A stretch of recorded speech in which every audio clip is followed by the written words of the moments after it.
Welcome back to the Knock-On Effect, the rugby show where we say what the pundits won't.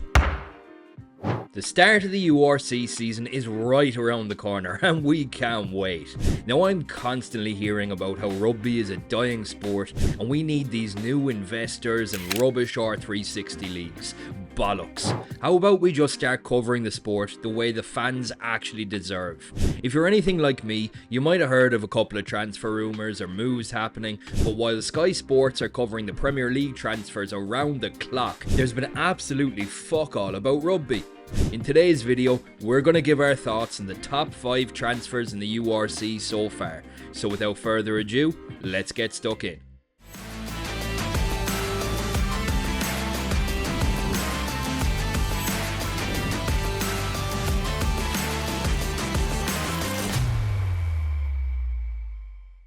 Right, so before we jump into the transfers, if you could take a moment just to hit subscribe, it'd be really appreciated. This is our first video in our second year of the channel, and we're slowly but surely building the best rugby community anywhere online. It'd be an honour for us if you joined.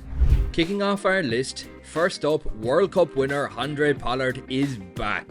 What a monumental signing for the Bulls and the URC. We want the top players in World Rugby in the URC, and Pollard certainly represents that. The 85 cap Springbok is set to make his return to the Bulls. Last season, they looked a little bit lost at out half. Between Goosen and Willie LaRue, they were still able to reach the URC final, but they need a dedicated operator in the 10 jersey. In comes Pollard. He's been plying his trade in the Premiership for the last few years with Leicester Tigers, who came up short in last year's final, denying Pollard his dream send-off. The 31-year-old is a decorated veteran with 2 World Cup medals. The question remains, however, as Pollard enters the twilight years of his career, has he returned to the Bulls to set off into the sunset, or is he back to win? Second on our list, and another player bolstering the Bulls squad, is Arendse. Finished with his hiatus in Japan, he's ready to be tested in the best league in Europe once again. Will he look rusty, or has his time in the sun rejuvenated him? Arendse is undoubtedly one of the best wingers in World Rugby today, but in my opinion, he left the Bulls high and dry last season. If the South African clubs want to be taken seriously in Europe, the players are going to have to commit to the URC in the Champions Cup with the same intensity and dedication that they apply to the national team.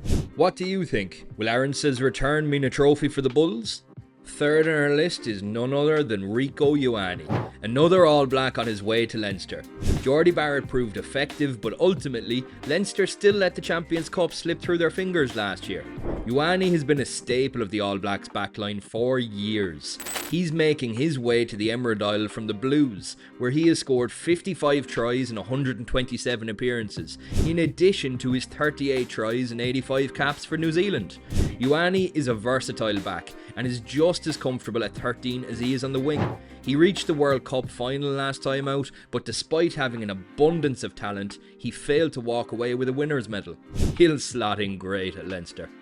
Fourth on the list is Angus Bell. The Wallabies prop is ready to stand up for the Ulster men.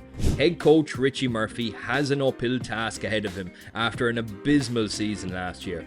Bell offers an exciting proposition. He's an international level prop, and at just 24 years old, he has the potential to lead Ulster back into the Champions Cup for years to come. Bell nailed down a starting jersey with the Waratahs last year, and having been involved in all 3 Lions tests over the summer, he's ready to build on his experience with a ballsy move to Belfast. Fifth and our final player on the list is Dan Kelly, newest Munster man and the second former Leicester Tiger on the list who is seeking to step up to the URC.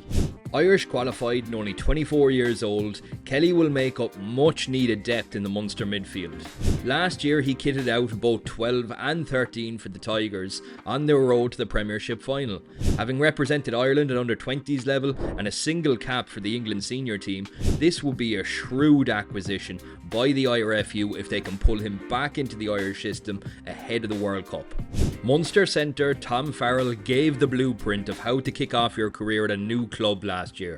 Could Kelly be just as effective? So that wraps up our top 5 transfers in the URC so far. If you think we've left anyone out, be sure and leave a comment below. Our summer break is over, so be sure to stay tuned as we'll have multiple videos up weekly covering all things URC, Champions Cup and international rugby. As always, cheers for watching, catch you at the next one.